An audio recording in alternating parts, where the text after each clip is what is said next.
Ninguna bruja fue quemada durante los juicios de Salem. Cuando pensamos en cómo lidiaban con las brujas hace cientos de años, es probable que nos imaginemos a una mujer atada en una estaca de madera rodeada de un fuego abrasador.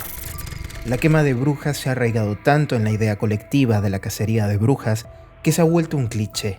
Pero lo cierto es que la quema de personas condenadas por brujería no era tan habitual en Inglaterra. Para la época en la que se establecieron las colonias, las leyes inglesas prohibían quemar vivas a las personas, por lo cual no se quemó a ninguna bruja en las colonias americanas después de sus juicios. Los juicios de las brujas de Salem son probablemente la caza de brujas más reconocida en Estados Unidos. Ocurrieron entre 1692 y 1693 en la Massachusetts colonial, justo cuando la caza de brujas europea estaba llegando a su fin. Antes de las cazas europeas, que empezaron hacia el año 1300, la capacidad de hacer magia estaba más aceptada. Por ejemplo, la gente utilizaba la magia para curar, pero por supuesto, si la magia podía utilizarse para el bien, también podía utilizarse para el mal. Este pensamiento allanó el terreno para los juicios de las brujas de Salem. El pueblo de Salem atravesaba una mala racha en los años previos a la cacería. Muchos refugiados llegaron a la ciudad en 1689 tras la guerra de Inglaterra con Francia en suelo americano. La guerra desplazó a muchas personas que vivían en Nueva York, Quebec y Nueva Escocia, y tantas personas hambrientas supusieron una enorme carga para los recursos de la ciudad. Esto, a su vez, acentuó la división entre ricos y pobres, provocando acaloradas discusiones que los puritanos locales achacaban al diablo. También había una gran disputa de dos familias importantes, los Putnam y los Porter, la primera de las cuales incluía a uno de los acusadores originales. Habitantes de la región escogieron bandos y apoyaron a una familia o a otra. Esto provocó que las tensiones fueran aumentando rápidamente. Ese mismo año, el reverendo Samuel Parris se convirtió en el primer ministro ordenado de Salem, lo cual no fue bien recibido. Parris era un hombre codicioso y esto causó mayor desasosiego entre los ciudadanos. En enero de 1692, 3 niñas empezaron a tener unos llamados ataques. Gritaban, murmuraban sonidos extraños, ladraban como perros cuando se les dirigía la palabra, no podían concentrarse en las tareas encomendadas y se contorsionaban en posturas aparentemente imposibles.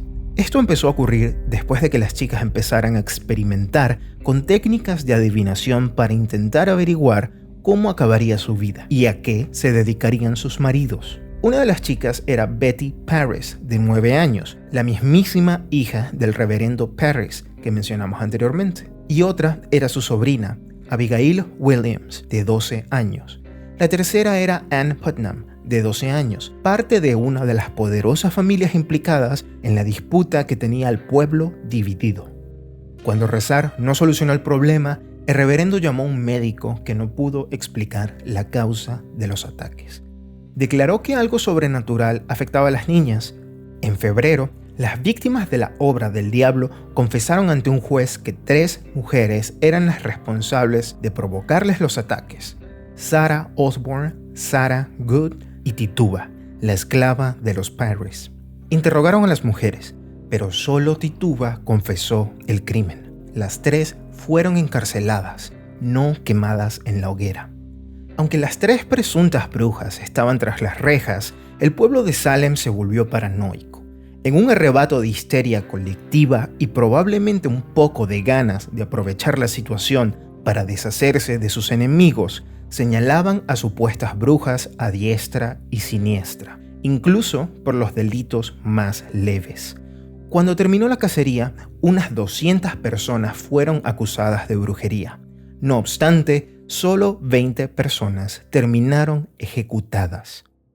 La primera en ser ejecutada formalmente fue Bridget Bishop. Se le consideraba una mujer promiscua y chismosa. Aunque se declaró inocente, el Tribunal Especial de Oyer y Terminer, el tribunal creado para ocuparse de los juicios por brujería, la declaró culpable.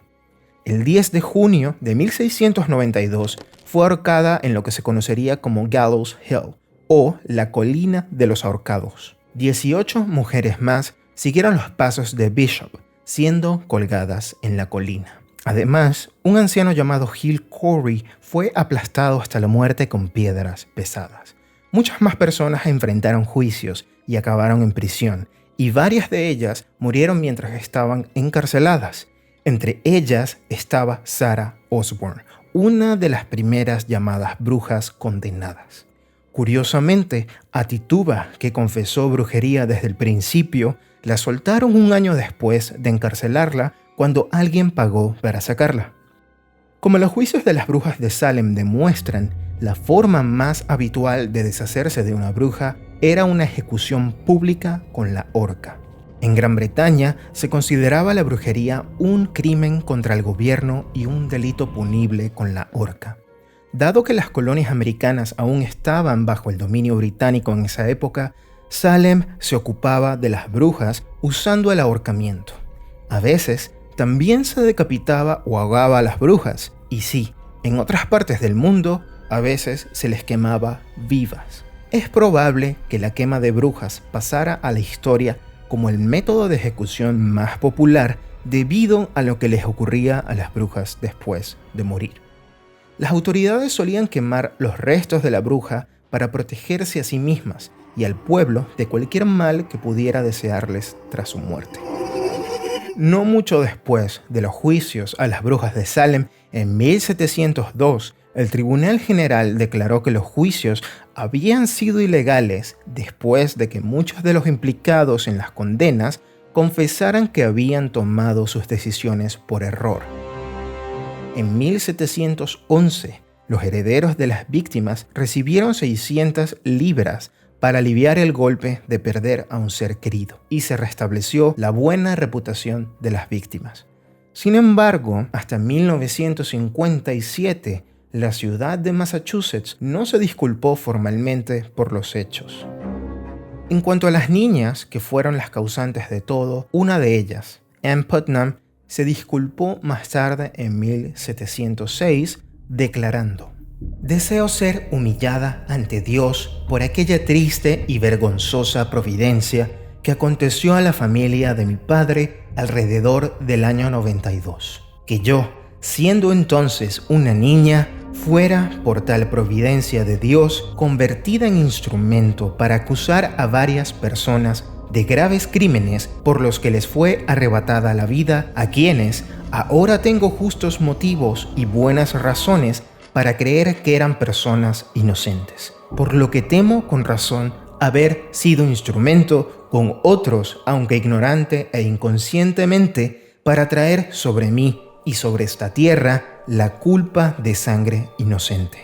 Aunque lo que dije o hice contra cualquier persona, puedo decir con verdad y honradez ante Dios y ante los hombres que no lo hice por ira, malicia o mala voluntad hacia ninguna persona, pues no tenía tal cosa contra ninguna de ellas, sino que lo que hice fue ser engañada por Satanás.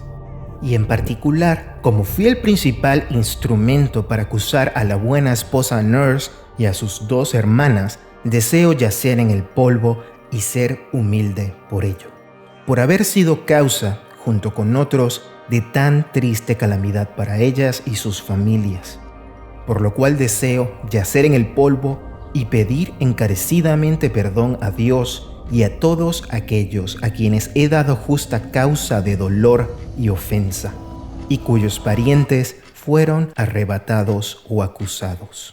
Aunque los juicios de las brujas de Salem y en muchas otras casas de brujas de todo el mundo hubo un mayor porcentaje de mujeres acusadas de brujería, a veces también se acusó a hombres, como demuestra el caso de Hill Corey. Curiosamente, en Rusia hubo muchos más hombres acusados de brujería que mujeres. Durante el juicio de Sarah Good, interrogaron a su hija de 4 años, Dorothy. Dorothy estaba lógicamente asustada y tomaron sus respuestas entre dientes como prueba contra su madre. Los juicios generaron cierta controversia en cuanto a las pruebas que se presentaron contra los acusados. Muchas personas presentaron pruebas espectrales, es decir, sueños y visiones que habían tenido y que demostraban que la acusada era una bruja. ¿Por qué será que tener visiones no era visto como brujería? El ministro Cotton Mather y su padre, el administrador de Harvard, Increase Mather, protestaron por el uso de pruebas espectrales tras el primer ahorcamiento. Sin embargo, el Tribunal Especial de Oyer y Terminer ignoró sus peticiones.